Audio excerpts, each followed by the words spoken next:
ครับสวัสดีครับวันนี้ก็อยู่ในรถ All New Isuzu D-Max นะครับคันนี้นะครับเข้ามาได้ทำการเปลี่ยนจอนะครับเป็นจอ Android นะครับตรงรุ่นเลยนะฮะจอ Android ตรงรุ่นนะครับรุ่นนี้นะฮะก็แชร์ Hotspot เรียบร้อยแล้วนะครับก็สามารถเลือกเล่นนะครับแผนที่นำทางนะครับ YouTube นะครับ Joox Music Spotify หรือแอปพลิเคชันที่ท่านชื่นชอบเนี่ยโหลดมาใช้งานกันได้เลยนะครับผมตอนนี้เราลองเล่นเลยครับผมนะฮะ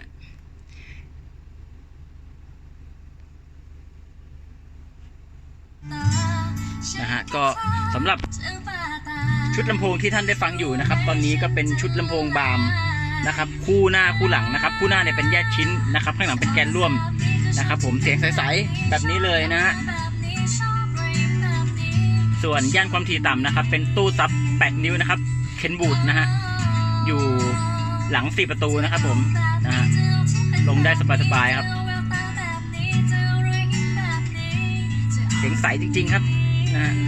บรามฝรั่งเศสนะครับผมถูกใจลูกค้าครับ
น่ารักมากๆครับโอเค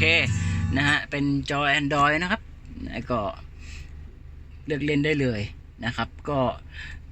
โหลดมีบลูทูธนะครับวิทยุนะครับก็ใช้งานได้ปกตินะครับผมนะฮะเข้าไปเซตค่าตั้งค่านะครับผมก็สามารถทำได้นะครับไม่มีปัญหานะฮะโอเค